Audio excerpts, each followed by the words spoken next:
See what I mean by the numbers? Yeah. Okay, let's start on time. I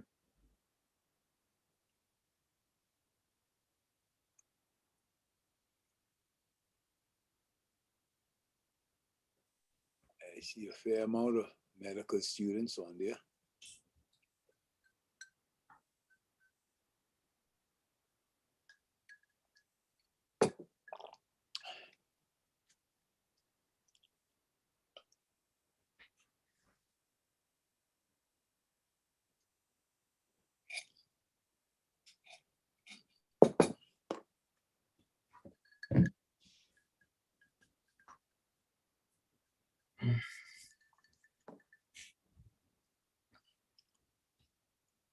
I see who's the invite.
Okay, it's 8 o'clock, and I want to make sure that we start on time. Good morning, everybody. This is, I hope if there is, I'm hoping that everyone would be able to hear me, and if you can't, please put a thumb up on the chat group, and we will start.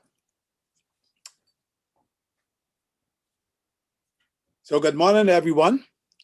Welcome to this first session of the UWI School of Clinical Medicine and Research in the Bahamas Symposium on planning a career in postgraduate medicine, when, where, and how. But first, a word of prayer. God bless our deliberations as we share in this fellowship of knowledge, wisdom, and guidance for our medical profession. This morning, let us be mindful of the current ordeal of our brothers and sisters on the island of St. Vincent. We pray for their safety and well-being. Amen. So again, good morning. We set out in this forum to inform, assist, and motivate our medical graduates to planning a career in postgraduate medicine and surgery, which has evolved globally as the standard for independent medical practice. We plan this session specifically as the preamble for tomorrow's symposium, as it allows us to explore more in depth how to apply for postgraduate training in North America with an extended question and answer period, and with someone who has been through it and how they did it.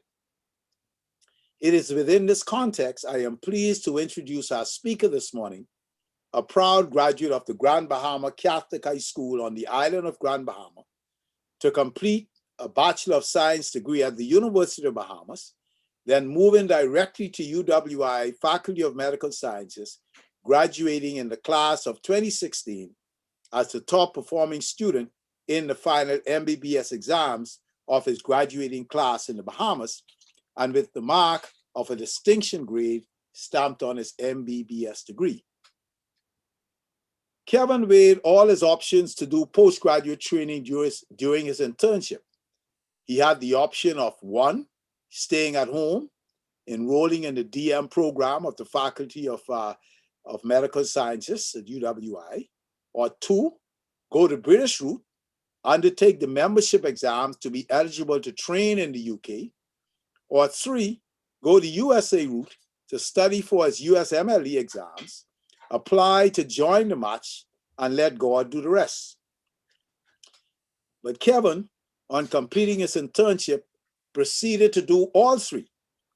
He first enrolled as a DM Part 1 resident in general surgery in our UWI faculty in the Bahamas.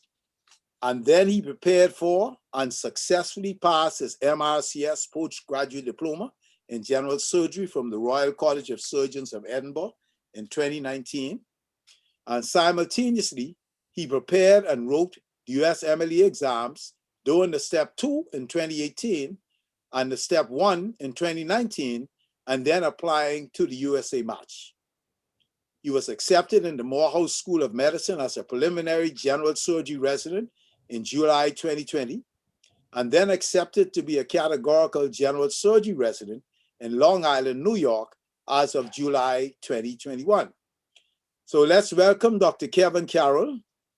Number 2, fresh from a grueling night of surgery on call in the trauma unit at Grady Hospital in Atlanta, Georgia, a level 1 trauma center, one of the busiest in the USA, also noted as the 5th largest public hospital in the United States. So I'll let him begin and tell you his story. Welcome, Dr. Kevin Carroll II. All right, thank you. Please take over the mic. All right, thank you, Dr. Roberts, for that beautiful introduction. All right, guys, let's jump into it. Excuse me if I'm a little drowsy. I had to manage 45 trauma activations last night, but I'm here to give you guys this information. I hope it's helpful. So the title of my presentation is Planning My Postgraduate Career in Medicine. First stop, residency. So I'm going to go through how I did it in a step-by-step fashion. This information is going to be vital for medical students or postgraduates that are currently at home or in the Caribbean that are willing to pursue higher surgical or medical training in the US. So just some disclosures. All of the resources and programs that I'm about to mention, I'm not financially supported by them. I was not paid to present this material. And just a clarifying and important statement, always research everything anyone tells you, even me. Medical knowledge and medical information changes on a day-by-day basis. So you can trust what I say, but verify it. Make sure that everything I'm saying is accurate before you decide to go on any route you decide to take. So to outline my presentation, I'm going to speak briefly or add to what Dr. Roberts already beautifully said about my timeline, my experience. I'm going to tell you guys how I studied for the USMLE. I'm going to speak to you all about ECFMG certification. What does that mean? I'm going to talk to you guys briefly about how to schedule examinations, that being the USMLE. I know that a lot of people have difficulties with this. It's a confusing process, especially that, it's something that's done by the US medical schools for their students. We would have to do that ourselves. I'm going to tell you guys how to improve your CV with networking, observerships, US clinical experience, international conferences, as well as research.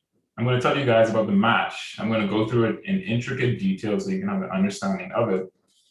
And for everybody that requires visas, that would be obviously non-American nationals. I'm going to tell you guys the visa that I'm on and how to apply for it and how to start that process.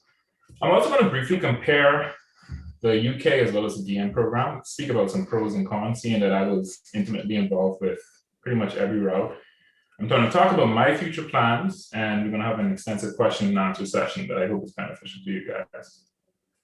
So Dr. Roberts already went through in exactly all of this, but just in more intricate detail. This is a timeline of my medical career so far. I finished my bachelor's in biology and chemistry in 2010. Finished medical school in 2016. I did my internship and finished that in 2017. I actually applied to and was accepted in a cardiothoracic DM program. And I started that in 2017. I was a senior house officer and junior resident at the Princess Margaret Hospital in cardiothoracic and general surgery. for 3 years. And during that 3 years, I finished my USMLE as well as my MRCS examinations, and I applied to the match. And I matched as a preliminary resident general surgery. I'll tell you guys what that means. And I had to reapply because I was a preliminary resident, meaning that I was offered a 1-year position. Most international medical graduates that apply to surgery tend to get that offer because you're applying as an independent applicant. They'll know who you are. Most of the time, you don't have any US clinical experience. And they're essentially taking a risk because you're applying as an independent applicant. And usually I can say that they're pleasantly surprised by how we perform, how well we are clinically. So that's something to take note. And I successfully pre-matched into the categorical general surgery at Zucker School of Medicine in Long Island, New York. So I'll be starting that in July. So studying for the USMLE, how to prepare, what to expect. So obviously this is changing on a day-by-day basis. They actually canceled one of the exams recently. That's the clinical skills portion of the exam. So that's one less exam you guys have to focus on, one less exam you guys have to pay for. But they replaced that with something called an occupational English test, which is essentially an English exam just to assess how well you can communicate. Keep in mind, the international medical graduate is not just graduates from the Caribbean, but graduates from Canada, graduates from the UK and Middle East, and mostly non-English speaking countries. So they have to assess how well you can speak English. And step 1 would be the basic sciences or preclinical medicine portion of it. This is the beast of USMLE. This is the exam that you have to put a lot of effort into and study extremely hard because your score is extremely important. Now, some important factors with that. You're going to notice pass marks next to each of these steps. You don't want to get anywhere close to those. You need to get extremely higher than those values to be looked at as someone competitive. But just to make note, those are the pass marks. Also, another important factor, step 1 will be passed or failed in January of 2022. That's not necessarily a good thing. Yes, that would make it an easier exam to pass, seeing that it's already a tough one, but you don't necessarily have a numerical value to differentiate yourself from the American graduate, and the American graduate is your primary competition. So keep that in mind. If I were you guys and I was preparing for this, I would try to do this exam before January. And then step 2 CK is the clinical knowledge portion of the exam. Most people, including myself, tend to do this exam first because this is what you're closer to. This is what you're most intimately involved in your practice, because a lot of people decide to take this route after they've graduated or in their 4th or 5th year. Now, if you start early, that's good. That means you can focus on step 1 while you're still in preclinical medicine and obviously have that knowledge to contribute to your score. And step 3 is essentially a research and clinical portion of the exam. It's something that's usually done in the first year, the first 18 months of residency. I actually did this in September, so this was during my first year of residency. But it's good to do this before because it obviously will make you more competitive. So the ECFMG certification, what is that? The ECFMG is essentially the Educational Commission for Foreign Medical Graduates. It's an entity of the National Board of Medical Education, which verifies all of the international medical graduates' credentials, as well as ensure that they are able to apply to these step examinations and pass them. So this is something that's necessary for you to be licensed to practice medicine in the United States. So obviously you would have to pass step 1, step 2 CK. In the past, step 2 CS as well, but that's obviously stopped. So you have to pass the OET before you can be considered for ECFMG certification. So step 1, this is the tough exam. This is the exam you have to put a lot of your time in, a lot of your studies. There's a ton of resources out there that you can use to improve your score. This is the exam you score high on, because this is what the residency programs are looking at when they look at your application. So in terms of how long to prepare for this exam, anywhere from 6 weeks to a year. It depends on your situation. It depends on your environment, what you're doing, whether you're a student, whether you're preclinical, clinical, or a practicing physician. All of that would pretty much factor in how long you would prepare for this examination. It's usually 8 hours long. It's 7 blocks an hour each, with about an hour break time and 280 questions. Like I said previously, the pass mark is 194, but you should try to score as high as possible, in my opinion. And the price is $975. These exams are extremely expensive, and the prices have been changing on a year-by-year basis. When I took this exam, it was $700. Now it's $975 as of 2021. So I would start soon so you could save some money, obviously. Now, in terms of the resources, if you look to the right of the screen, these are all the different resources that I use to prepare for this exam. These are also not cheap. They're expensive, but they're necessary, and it's pretty much the formula for doing well in this exam. So Boards and Beyond is a video resource. I highly recommend this for anybody preparing for this exam or any medical student studying the MBBS. They have a lot of videos that go over preclinical and basic sciences and give you a great understanding. Pathoma or Fundamentals of Pathology is a pathology book that's essential for the pathology component of this exam. Kaplan, personally, I didn't use this too much, but some of my colleagues did, and they got pretty good results with it. First Aid is the backbone. It's something that you should read cover to cover, in my opinion. And then Sketchy is a fun resource. It's a group of then medical students that are now practicing physicians that actually prepared sketches of different components of medicine to help you memorize and remember certain things. So I use this for micro B, and the sketches, I can still see them in my head. It's a good way to internalize and remember different bacteria, different fungi, different viruses. And the backbone of all this, other than the first aid book, is UWorld. UWorld is a resource, it's a question bank. It's something that you need, in my opinion. Some people use Kaplan question bank, but I prefer UWorld. And use it as a studying resource, not necessarily a way to assess how well you're doing. Because when you start doing questions, you're going to score poorly because sometimes you're too far from this knowledge, or the question style is different from what UWE or the Caribbean-based medical schools would expose you to. So that's just something to keep in mind. Now, step 2, clinical knowledge. This is a clinical portion. This is what most of us do first because this is what we're close to. So in terms of how long to prepare for this exam, I would say 6 weeks to a year, depending on what you're doing, whether you're a student or you're working. This exam is 9 hours long, 320 questions, with an hour per block, about 40 questions per block. The price is the same as step 1. In terms of the resources, you don't have to use much to do well in this exam. UWorld, of course, is key. Mastering the Boards by Dr. Fisher is an excellent resource, as well as the first aid. Some people do not like to use the first aid for this one, but I didn't, and it was helpful.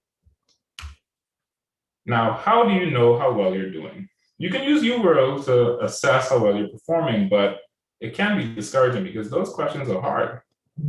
But you should factor in the NBME, which is the National Board of Medical Examiners, their self-assessments. And in this slideshow, which I will try to make available to everybody, there's a link that directly takes you to their self-assessments.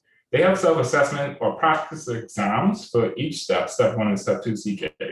And they're usually 4 blocks, 5 hours long. And people use these to see how well they're doing. So you can do one at the beginning of your study as a diagnostic exam to see what your baseline knowledge is, see what you did poorly in or what you did really good in, and then you can plan your studies based on that. And people use these throughout their entire study period just to assess how well you're performing. It's going to give you a score. And obviously, if you're not scoring any higher or you're trending down, you're doing something wrong. If you're scoring higher consistently and you're doing well, then you're doing something right. So this is a good resource to assess how well you're doing, how well you're performing. This is also expensive. Each practice test is about $60 each. So step 2, clinical skills. This was discontinued. This was the clinical skill portion of the examination, or their OSCE. To be honest with you, this was a very strange exam because in the Caribbean, we're used to patients with actual ailments, with actual pathology. All of these patients were simulated. So for me, I had a patient with red pain on her arm, and she said that she was having pain, it was burning and a fever, and they tried to pass it off as cellulitis. But the simulated patient is not really good in my opinion. So the alternative to step 2 CS, this is what they started to pretty much assess how well you can speak English, the occupational English test. This is something obviously that you need to do to become ECFMG certified. The price is about $587 plus a $7 booking fee. There's limited testing dates. So obviously if you're starting this journey, I would book early so you don't miss the opportunity to take this examination. Now, step 3. This is not an exam you spend a lot of time on, in my opinion.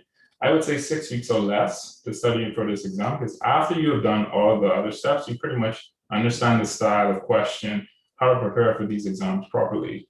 It'll pretty much be a cakewalk in terms of the timeline. So just keep that in mind. You have to be ECFMG certified, and I'll tell you guys what that is shortly, before you can be able to schedule this examination. So keep that in mind. It's good to take it during your first year of residency. That's what I did. If you take it before, that's actually better because it's going to make you a more competitive applicant. The price is about $895 in terms of the resources. Dr. Fisher's books are always good. And then UWorld is another good resource. So ECFMG certification, what is that?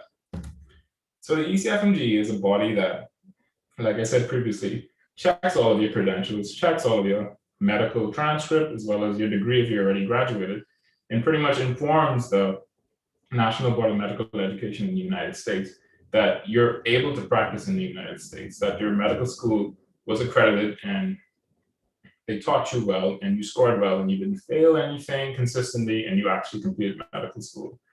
So how to apply for ECFMG certification? So if you just go to their website, ecfmg.org, it's going to be a very easy process. You just follow the links and click and start the process. And usually for you to be ECFMG certified, you have to pay a fee. Like I said, these fees are increasing as the years go by. When I applied for ECFMG certification, it was only $75. Now it's $150. That's almost double. So just keep that in mind. So once you apply and you pay this fee, they're going to send you a number. That number is specific to you. And you're going to use that number for when you apply for your STEP examinations. If you need a visa to work in the United States, you're going to need that number when you apply for a visa, as well as your insurance and a lot of identifying information in the United States. So once you apply for ECFMG certification, you pay a fee. You're going to get that number. They're going to check all of your credentials. They're going to contact your medical school and request your transcript and your degree if you've already completed medical school. And once they greenlight everything, then you'll have the ability to apply to sit your STEP examinations. Now, each step is a separate application process. So you just fill out all the details, all the demographics, you pay the fee, and what they're going to send you is your examination permit. This is a document that allows you to then contact something called Prometric, which is a testing center in the United States. I think there's some testing centers in Trinidad as well as the UK. And with that testing permit, you're going to get an eligibility period, and that's usually a 3-month period. So let's use January, February, March for an example. Once you apply for your step 1 exam, you get confirmed, you get your examination permit. With the eligibility period of January to March, you then go on Prometric, just follow every link for the USMLE, step 1. And once you put in all the information, you can book a date based on the eligibility period. So say you want to sit the exam January 30th, you book that date. That's your examination date. So you study, you get prepared, you fly to the United States or Trinidad or whichever place you want to take the examination that has a Prometric center, you sit your examination and then you're done. But say you're not studying too well, say that your studies are falling behind and you're not ready to sit that exam, you have the option to cancel that date and pick another date. But say you're not ready within that time window, January to March, you can then extend your eligibility period, but that comes with a fee. So usually you have to pay about $90 to extend your eligibility period, and that's only a one-time extension. So ideally you should be ready in that next 3-month period. If you're not, and if you feel like you're not going to score well, I would suggest that you do not take the examination because these scores have to be good so you can, be a competitive applicant. With that being said, if you don't take the examination, you would of course lose all of that money, the $975. But losing some money over getting a bad score and not doing well on the exam, you pretty much have to weigh out your options. So once you finish all of your examinations, you then would contact the ECFMG. They're going to then contact your medical school, and the medical school has access to this electronic medical school web portal, the EMSWP, and they're going to use that portal to verify your credentials. Once all that credentialing is done, the ECFMG is going to notify you that you're ECFMG certified, and they're going to send you a document that looks like this. And this certificate is a legal document that you have to bring when you get your visa if you need one, as well as to the United States for you to get your residency training permit or license. So if anybody has any questions about ECFMG certification, you can ask me afterwards. All right, improving your CV. So it's not all about scores. You obviously have to be a well-rounded candidate. Networking is extremely important when you're applying to residency in the United States. I can't stress that enough. You'd be surprised who knows what, and who can make a call for you, or who can ask for a favor just to get your foot in the door. These are all important things. And I know it sounds, under the table, but it's how you create, relationships with people, how institutions create relationships. This happens all the time. So definitely networking. I would suggest everybody in this forum to start a LinkedIn page, to start doing volunteer work, start doing research, try to get US clinical experience, try to go to conferences in the United States or in Europe, just to expand your CV, to make yourself look good. Start working on your personal statement from now. That's another component of your application that should be pristine. This is something that they actually read, they can bring up in your interviews, and they could ask you questions about certain things. So it's a good way to catch the interviewer's eyes. So what else is expected on your application for residency? So they're going to ask you about education, any awards you got in medical school or in your undergraduate training, your volunteer experience, your work experience, whether it's work outside of medicine or within medicine, any ongoing research and publications, if you speak any other languages, and they're going to ask you about your hobbies. I was actually asked about my hobbies in one of my interviews recently, and they were fascinated with the fact that we actually dive and spearfish in the Bahamas, but that's just something to be aware of. So what's the match? What's needed? So for you to apply to the match, you don't have to be ECFMG certified at the beginning. ECFMG certification needs to happen before you put in your rank order list. And I'll speak to you about what that is briefly. But ideally, when you apply to the match, you should have passed step 1, step 2 CK, your OET, and have your ECFMG certificate in hand. If you are not ECFMG certified, you can still apply. You just have to be ECFMG certified before the rank order list deadline. So we spoke about the personal statement. This is something that's personal to you, something that you should work on from now. You're going to need a professional photo. This is something that you can get done now, just so you don't have to rush and get this done when you decide to apply. Depending on the specialty, you're going to need 3 to 4 letters of recommendation. Sorry about the ambulance. I actually live close to Grady, so that's another trauma activation possibly. But letters of recommendation, you're going to need 3 or 4 of these, depending on the specialty. Ideally, these should come from US trained or US based specialists, because obviously they know people. Some people actually realize, or they tell you in the interview, that they know one of your letter writers, and you'd be surprised how small the medical community is on a worldwide basis. You're going to need a medical student performance evaluation. This is something that your medical school would create and something that you have to pay for.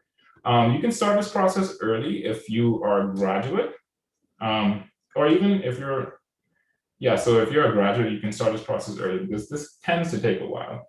You're going to need your medical school transcript. And if you go to medical school at SCMR, UWI-Mona is going to be the hub and the primary place for you to get your transcript together. And you're also going to need a USMLE transcript. And this is usually a component of the electronic residency application service. I'll speak about that briefly. And you have to pay an additional fee for that when you apply as well. That's about $80. So applying to the match. So after you've completed all of your examinations, you have your ECFMG certificate, or you don't. You then have to start the process of applying.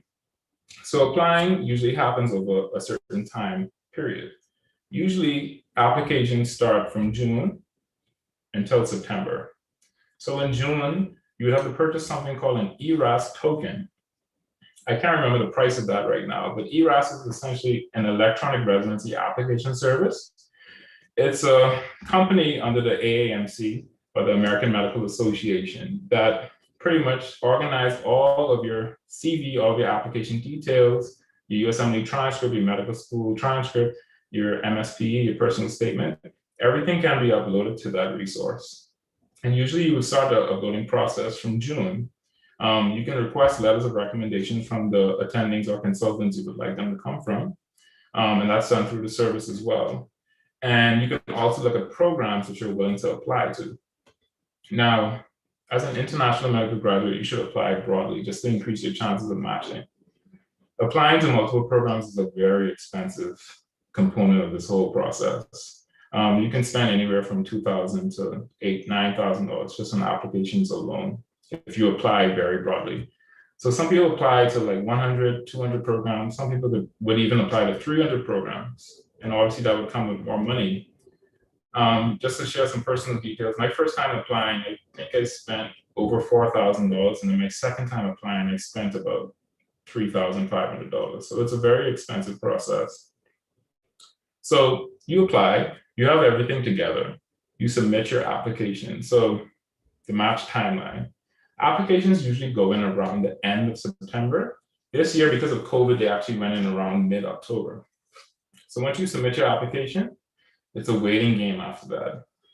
You wait until you get emails about interviews. It's a very stressful time. You know, some people get no interviews, some people get 1 or 2, some people get 20. It really depends on how competitive you are as an applicant and also the specialties that you apply to. Internationals usually apply mostly to internal medicine because it's a more lenient profession in terms of accepting internationals. The competitive specialties like anesthesia, surgery, you know, the neurosurgery, orthopedics, they tend not to look at international medical graduates, unfortunately. But, you know, networking as well as scoring very well could obviously bypass this, as well as doing US clinical experience observerships. That's a factor as well. So between October and February is interview season. So what I would recommend is you create a separate email. So you'd know if you get an interview or a rejection, and it will come to that email directly. I wouldn't use a general email because every single email would stress you out, would have you on edge. An email from Amazon or whatever, you know, company you use to purchase things would just stress you out. So create a separate email and just wait. Now, once you get interviews, you have to schedule them. So you should always keep your phone or your device on you because the window period or the scheduling times for interviews, they tend to fill up really quickly because, you know, other people are getting these interviews as well. So when I first applied, interviews are actually in person. So when I first applied, I got about 9 interviews. I had to fly up for each of those interviews. That's a very expensive process. There was no way for me to schedule all my interviews around the same time, so I didn't have to spend so much money. But unfortunately, I had to fly up quite frequently when I did my initial interviews.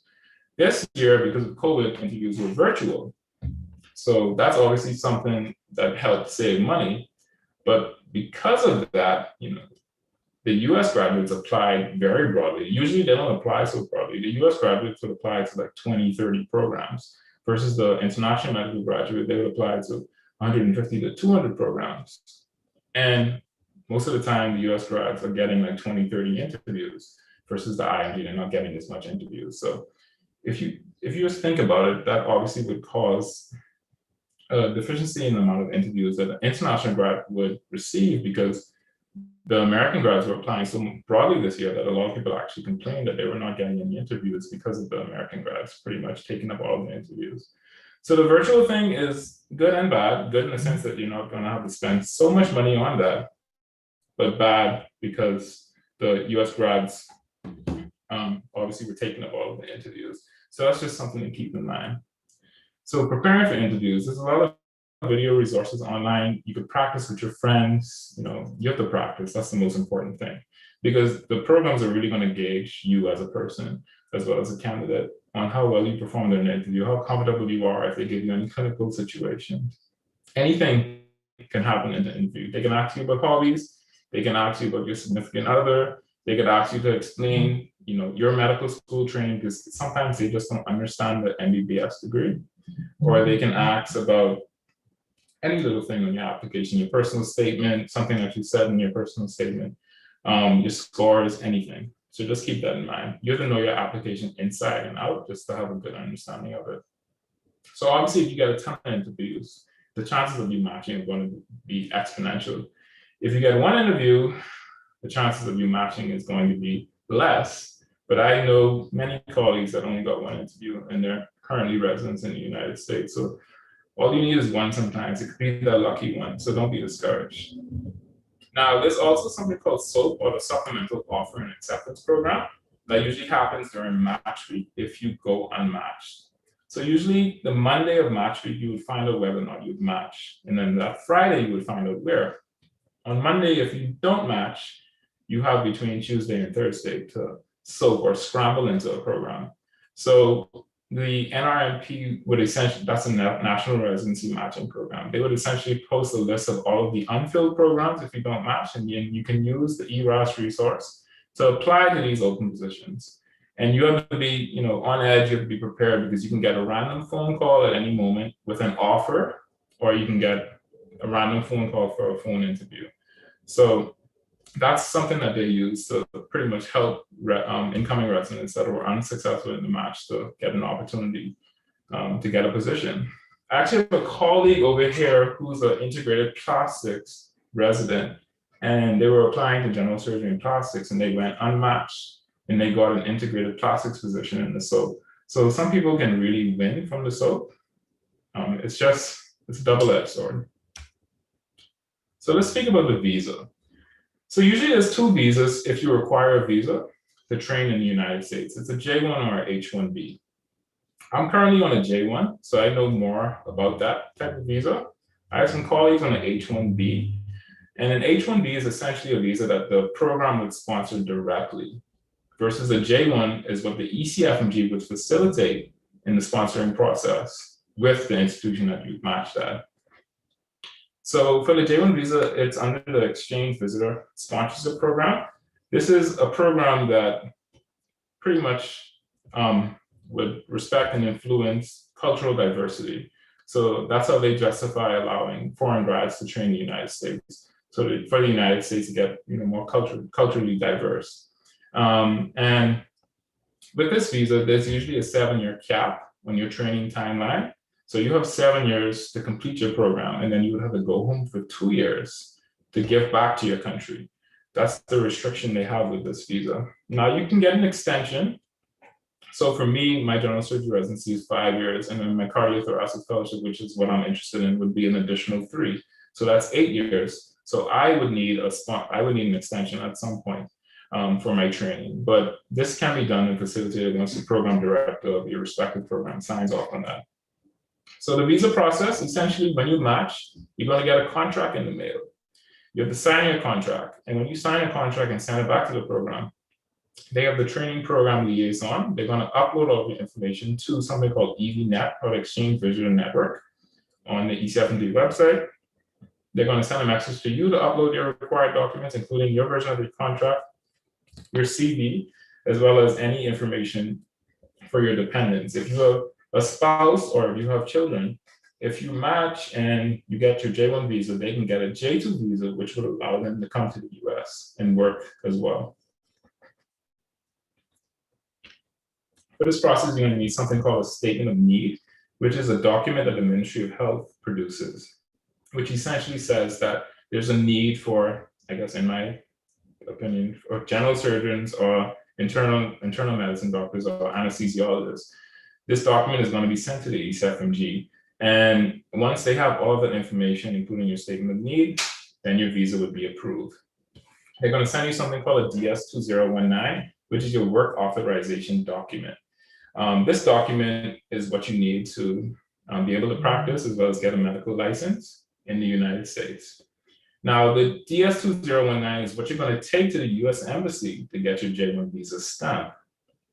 So just like applying for a regular B visa, you're going to need all the passport photos, obviously the money to pay for the visa, as well as your ECFMG certificate, your contract from work, and your USMLE transcript. And once you have all that information, you would make a visa appointment and you would go to the embassy and they would facilitate the process and give you a visa stamp. If you look to the top right, that's essentially how it looks. It looks exactly like a regular tourist visa. And about the 2-year home requirement. So this is something that's mandated after you complete your residency. For you to continue any employment in the United States, you have to go home for 2 years and give back to your country before you can come back and try to work in the United States. But we're all going to come home, right? We all have to come home and give back and provide to our country what we learn in the United States. So comparisons. All right, so I took the UK route as well as the DM route. So I can speak briefly on these routes and do a comparative analysis. For the UK, pretty much their process is a foundation program. and then they have core medical or core surgical training. And then you would apply for higher medical or higher surgical training. Now, the foundation program is a 2-year program that the UK graduates would go directly into. For us, we would complete our internship in our home country. And then once you finish something called PLAB, which is the Professional Linguistic and Assessment Board, it's a 2-part examination that allows you to become licensed and practice and allows you to practice in the United Kingdom. Once you complete that examination, you can apply. And usually most of the applicants, they get a FY2 or Foundation 2, Year 2 position, which is essentially a first-year SHO position. And then you would start your process and try to get into core medical or core surgical training. Now, the core medical and core surgical training route is very competitive. Recently, they started accepting more international graduates because of Brexit. So that's something to keep in mind if you want to take the UK route. But just to know, you don't necessarily have to do PLAB to get into that system. You could do your membership exams as well. So a lot of my colleagues have done their MRCP, and with that, they've applied for registrar positions in the United Kingdom. Or the MRCS, and they've applied for registrar positions in the United Kingdom. And then, of course, you could apply for higher medical and surgical training once you do these examinations. Now, the pros of this, you get first row resources. You have very flexible work hours. There's a lot of work hour restrictions in the first world. In the United Kingdom, it's usually 40 to 42 hours per week. Obviously, that's an excellent lifestyle. I can't fathom working 42 hours a week as a surgeon, but that happens. In the US, just to mention, there's an 80-hour work week cap. You cannot work beyond 80 hours, or you violate duty hours and you would actually get in trouble. So just keep that in mind. The cons of this, though, is length of training. So with the foundation program, as well as core medical or core surgical training, that's an additional 2 to 3 years that you would have to complete before you would start higher medical and surgical training. And usually higher medical training is an additional 5 years. Higher surgical training is an additional 6. So focusing on surgery, 6 plus 2 plus 1, that's 9 years. Versus in the United States, if you do 5 years and a 1-year fellowship or a 2-year fellowship, that's only 6 to 7 years. So just keep that in mind. And then internal medicine training is only 3 years in the United States. In the UK, it's almost 7, 8 years. Now, the Caribbean-based DM program, so there's a lot of options. There's medicine, surgery, surgical subspecialties, anesthesiology, OBGYN, pediatrics, emergency medicine. The pros of this, you're home, you're in a familiar environment, you're close to your family, you're treating your countrymen, more relatable patients. Cons, you're home, you have to pay a tuition. There's specific pros and cons for each specialty you decide to go in. Sometimes limited resources because of institutional issues. And you tend to be limited to one hospital experience. What I've noticed working in the first world is there's multiple sites, so you get to work with a lot of different people, a lot of different physicians, and you get to understand different healthcare groups as well as how they run different healthcare systems. Now, the reason why I said home has pros and cons for the Caribbean-based programs. Now, being home is obviously convenient, but it's also a distraction. You have a lot of family, you have a lot of families going to come to you and ask you to hang out, spend time, travel. But simply, you don't have this time. You have to study. You have to be a good student, a good resident. So just keep that in mind. So the PMA Experience. So I did my internship in 3 years as a surgical senior health officer at PMH. A lot of people were asking me, or have been asking me, should I do internship? Should I become an SHO?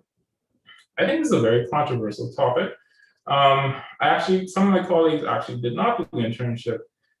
They took their exams and they're currently an intern and they actually matched into residency programs. So technically their timeline is much shorter than mine. That's obviously beneficial because they would finish their residency quicker.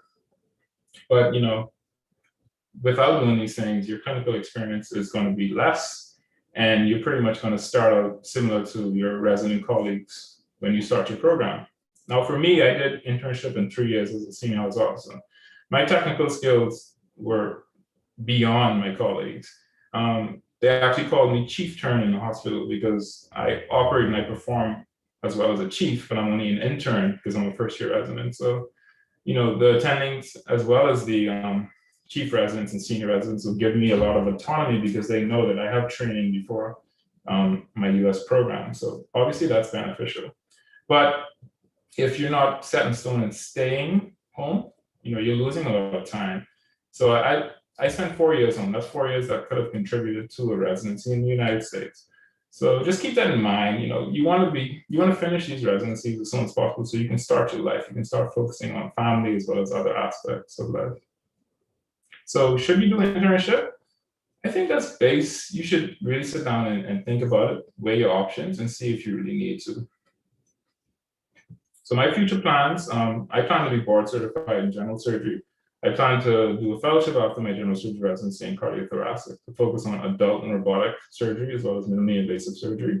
I am going to return home and I plan to bring robotics to the Bahamas. I know that's going to be a stretch, it's going to be difficult, but the cases that they're doing over here, the outcomes and how fast these patients recover after these minimally invasive surgeries it's amazing. So this is definitely a resource that I would love to bring to the Bahamas and the rest of the Caribbean. So I want to speak briefly about this as well, because nobody tells you about this. When you come to the US, there's a lot of avenues you can take to invest. So with your residency, once you match, you can start a 401k or 403b or a Roth IRA. And 401 and 403s are essentially retirement funds. A Roth IRA is also a retirement fund, but they're different in terms of taxation. So you can do your research on that. And you have to build credit. This is something that determines where you can rent, what kind of car you can finance, what kind of loans you can get, as well as what kind of credit cards you can get. This is something that a lot of people are not aware of, especially people that have no training in the United States. So I just thought that you guys should bring this to your attention, just so you can have this on your background, just have this in mind. So these are my references. I just want to say thank you to Dr. Roberts for giving me this opportunity to tell you guys how to start this process, how to plan your residency career. And I think you guys should get on top of this as soon as possible. Have a plan, especially for the medical students out there. Try to make a plan on what you want to do and where you want to train from now, so you can start focusing on this. So you don't have such a gap and such a long training time, so you can focus on the rest of your life. So this is my emails, my WhatsApp. If you guys want to talk to me, just WhatsApp or iMessage. No calls, please. It's kind of busy and I can't answer everybody's phone calls. So thank you. Any questions? Kevin, that was fantastic. I must compliment you on that. It was very comprehensive. And more importantly, you could see that this is what you went through. And I couldn't have expected for more. And so what I would do now is I would open the floor, and this is the whole reason why we decided to have this as a preliminary session, because tomorrow's session's time is going to be very tight. And so we have allocated at least another 30 minutes to ask questions. And so I open the floor. You can answer in two ways. I see we have some chat. Any hands are up, please. You can put your hands up, and let me see if I can. So Kevin, you can close your program, or you might keep it open just in case.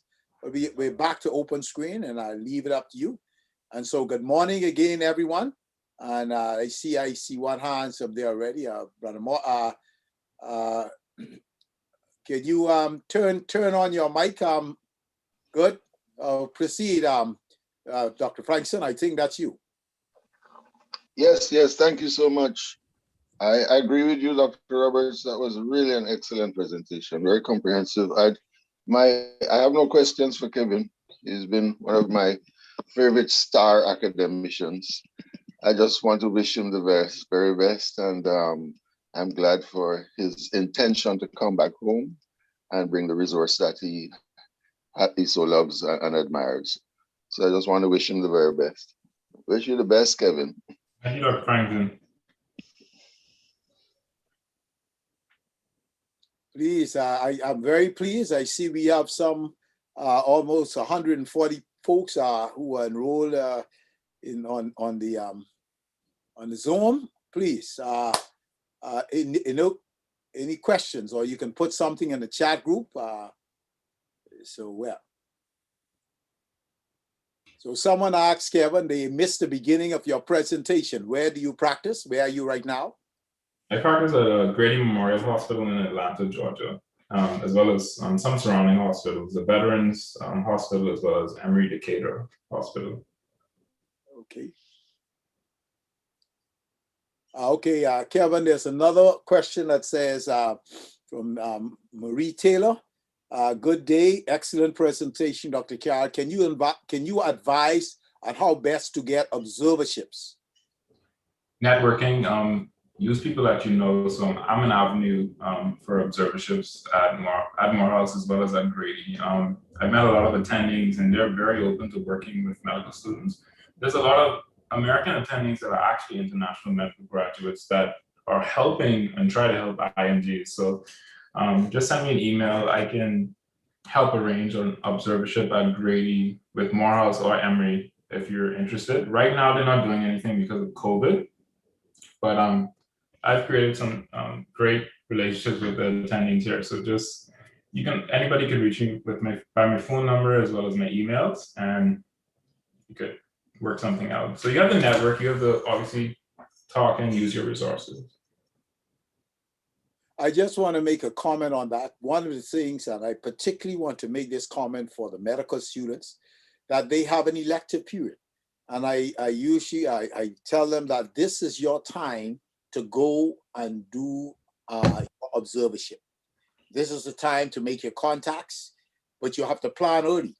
Quite a lot of those places require that you make a requisition at least a year, even more than a year in advance. I can tell you when I did my internship, when I was in my fourth year, I was I went to Barbados to do my last 2 years, and I applied because I wanted to go to Canada. I applied to do an elective. At that time, we had no neurologists in Barbados, and so I applied to do a neurology elective in Halifax. And it so happened that I got my rotation, and the neurologist there, who took a liking to me while I was there for my 6 weeks. And then I asked him when I completed, if he would give me a recommendation. He said, fine. And then 2 years later, he became the dean of the medical school. So I actually had the dean write a reference for me. So that's how you make those kind of contacts. You have to plan your time. And you will be surprised how well you can do your networking. So I really encourage you to go ahead.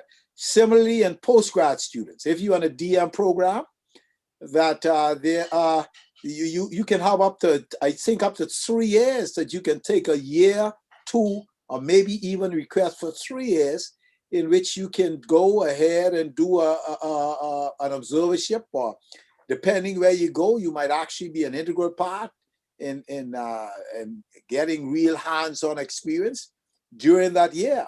It's a great time also to plan for doing a fellowship.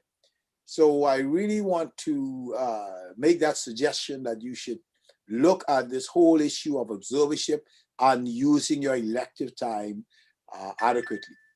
Okay, I see another question. Good morning, Alicia Pollack. I missed some of your presentation. Does the U.S. have a return of service agreement for IMGs? I guess it's again commenting on the J1 comments. Yeah, so if you're on a visa, you have a 2-year home requirement. So you have to return home for 2 years after you complete your program. And you can still travel to the US on a tourist visa, if you want to travel and go on vacation or whatever. But you have to go home, you have to work home for 2 years after the J1 visa.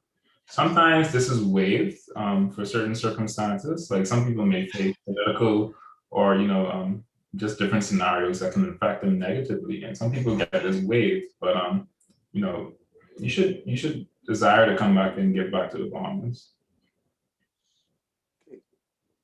Any other questions? I see no hands raised. I see no new questions in the chat.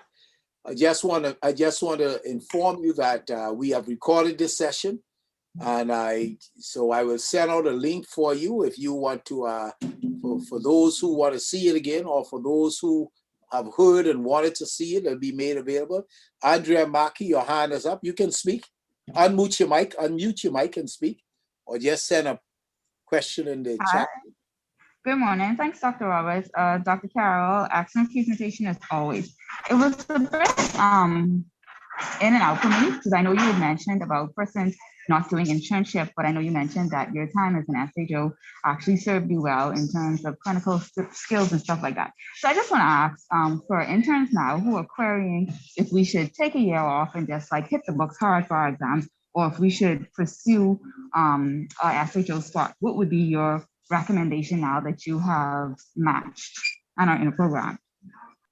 So in retrospect, to be honest with you, I would have skipped internship and focus and study for my examinations in that time, and then come back while I'm waiting to match and do internship and another year of SHO if the timeline allowed. So I think internship is important. You know, it's a good way to get just your feet wet to start your clinical training. But you know, it's hard to study while you're working. Trust me, it's very difficult to study while you're working, and not everybody can do it, especially if you're in a difficult specialty. So what I used to do was, like, if I was on Dr. Farquharson's team, I used to study in between cases. I used to study at any given opportunity. So you can definitely do it. You can definitely work and study. But you know, if you want to start this process early, I would have skipped internship and then come back while I'm applying and do internship at that time. I want to make a comment on that. I think the most difficult problem that one has is the discipline of creating your own learning environment. You are home. Your parents want you to do something. You want to go out with all your friends that you have. And I think what happens is that the student does not apply themselves because it's very easy to be distracted. And that is a disadvantage. So even if you take that internship here, you find out that you really are not productive as you should be. And so I think, you know, you really have to balance it. And the final point I want to make is, you know, I believe that medicine is still remains an apprenticeship. You know, doing things is the best form of learning, in my opinion. So to go and read up, now, good, I just did a CVP line. I'm going to go and read up everything about a CVP line and why it's done, etc., and so forth, and learn to master that particular technique. Not only technically, but also academically, so I can understand the principles and so forth. So I tend to lean towards that direction. So I prefer, it's more difficult to work and learn, but I think it's easier to learn while you're working. I suppose if you're in that home environment. When you're in an academic environment, it's different. You have no choice but to toe the line. But you find in our Caribbean sphere, I can definitely say in Nassau that the students tend to say, "Oh, good, I've been working so hard for my exam now. I need a break. I've been going so long. I've been from the time I left high school. I need a break," and so forth. And every time, and then don't let them get in a financial situation now. They bought a car, so they want to work, and they bought a condo and all this sort of thing. And you know, so a lot of distractions. So back to the chat line, Dr. Carroll. Happy you underscored the importance of international network and professional issues. Lowell Murphy. Is it possible, when applying for a residency position, is it possible to apply for different specialties if I'm interested in more than just one? Yeah, you can apply to as much specialties as you want and as much as you can afford.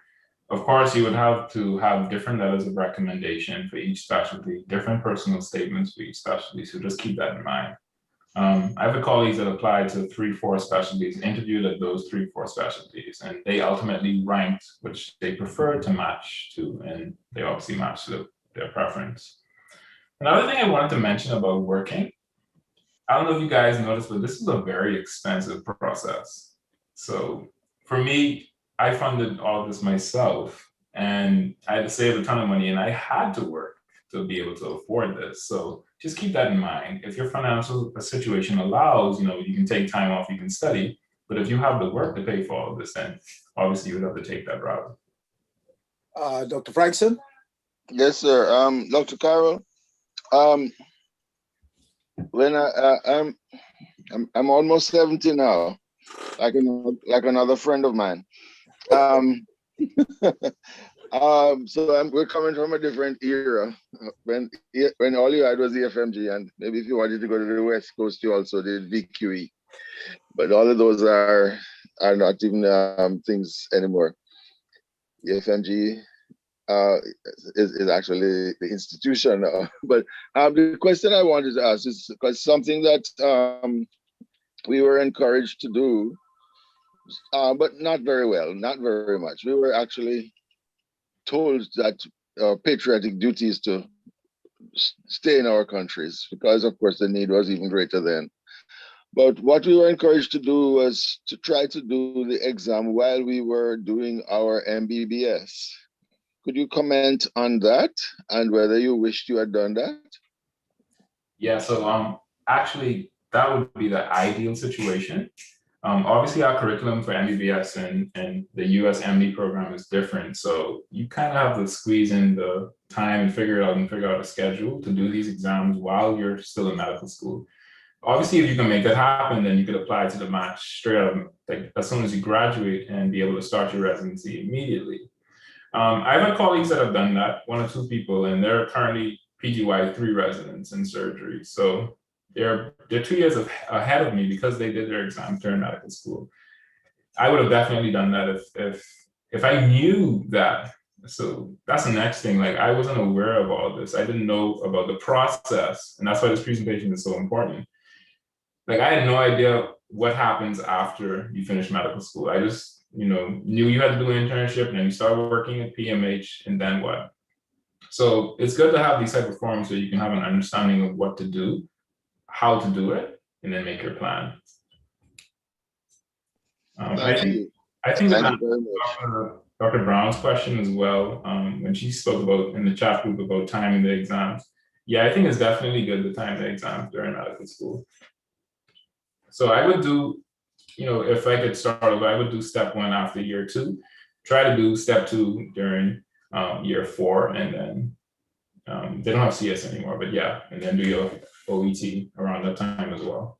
Around just to get you to highlight one of the points you made earlier, and that is the preparatory courses or the books that you do. One of the things we tried to do here in Nassau was we had a contractual relationship with the Kaplan Group in which they gave us their course where they guarantee that you will get an excellent result or a good score.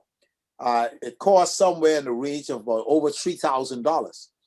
And we had an agreement with them whereby if we enrolled some 50 plus students, they cut the rate in half. And I wondered, I don't remember if we had started that while you were here, but I get the impression that while we had a fair amount of students that originally enrolled, it appeared that they felt that there were other programs they thought that gave them a better bang for their bucks. Any comments on that? Did you join the Kaplan Group? I did not personally, but one of my colleagues did, and her scores were way better than mine. So I think Kaplan's a good resource, obviously. It's expensive though, that's another factor. So you have to factor in the finance aspect of all of this. Sometimes, as I say, in the practice of medicine, you get what you pay for, and you pay for what you get. Okay. Any other questions? We're wearing our normal time. We normally go from 8 to 9, but I had allocated for a little extra time. But if we don't have any more questions, I would just be like the auctioneer and says, one more going, I have a question. Good morning. Excellent presentation, Dr. Carroll. It's always a privilege to come back. We really enjoyed having you as our intern. One of the things that we tried to do was we tried to meet with each of our interns and students that have passed through, and we do career planning. So can you speak to the influence in your process, like in terms of finding a mentor and if that was valuable or helpful? Oh yeah, definitely find a mentor early. That's vital in this entire process because your mentor has likely gone through one of these routes or explored multiple routes on, what steps to take in pursuing postgraduate medical training. I have multiple mentors in medicine. Dr. Roberts, Dr. Knowles, the pediatric surgeon, Dr. Brownfeld, cardiothoracic surgeon, you, Dr. Bodie, Dr. Leon in Freeport. My program director here at Morris was actually a Bahamian and a robotic surgeon. Friends, mentorship is extremely important. They know people because they're fully trained surgeons or internists or pediatricians, and they have resources. And some of these mentors would actually help you. They would help pay for certain things, or just offset some of the stress and just give you advice. Mentorship is extremely important in medicine and in this entire process. So you should definitely find a mentor early. And they're obviously going to open up a lot of research opportunities, which would really expand your CV as well. And for mentorship too, you can look at your junior colleagues. So people can look to me. There's a lot of UB physicians in residency training programs in the United States now. Last year there were like 9 people that matched. This year it was like a lot of people that matched. So you can communicate with these people. This could be an avenue to start your residency program at their institution. So for me at Morris, that was the first international they ever took in their general surgery residency. And they were so impressed with how I performed that they actually interviewed more internationals, and they ended up taking 3 UE people this year for their residency program. So, obviously that's a factor and that plays a role. Okay, so without any more questions, I really want to do one thing. Please, I hope that you will sign on with us tomorrow. We intend to start on time. I'm hoping that we'll be able to keep the speakers on time, because I really we should take just a moment. We've lost one of our lecturers, our colleague, whose funeral is tomorrow at 3 o'clock. So I would definitely like to make sure that we are on time and scheduled for us who want to go and attend a funeral in the afternoon. So I finally want to say that I think Kevin, listening to this talk, that he has chosen, to me, the most difficult route in terms of residency training. Because I would tell you, given going back to a comment Dr. Frankson made in the beginning, in my time, we took the ECFMG in 4th year as a run-up, and we didn't have to go through any of this that one has to go through right now. And similarly, in going to Canada, they just introduced the Canadian evaluation exam, and that was basically the only thing you had to do. And once you passed that and got an acceptance, it was almost automatic to get a visa without a big issue. So things have changed, much have changed. We've got the bigger competition now with all the offshore medical schools, reminding that we got some 70 offshore medical schools, I gather, in the Caribbean. And so we are seeing the huge number of new international medical graduates who are applying for internship, for residency programs. So please, I want to highlight those advantages of our DM programs in the country. And if I was you, I would do that, bearing in mind that during your training in the DM, you can go off and do a residency. I think Dr. Ramphal in his time, he actually spent his elective, and when he came back, he had completed his FRCS exams and training. And not only that, almost all of these international places accept your DM program when you apply for a fellowship program to do all that specialty training. So I got to highlight still that I got to have a plug-in for our DM program. So I haven't said that. But for those who want to make that extra push, who really feel they want to have that broad and rich experience and more opportunities in North America, I hope you have gained quite a bit from this. As I said, we'll have this available, and we'll get the link. I think we loaded up on YouTube. And I really want to thank you again, Dr. Child, for an excellent presentation. And if everyone could open up their mics 1 second and give Kevin a round of applause. Thank you. Okay. Have a good day. I'll see you tomorrow morning exactly on time at 10 o'clock. At 8 o'clock in the morning, sharp. God bless. Thank you, everybody.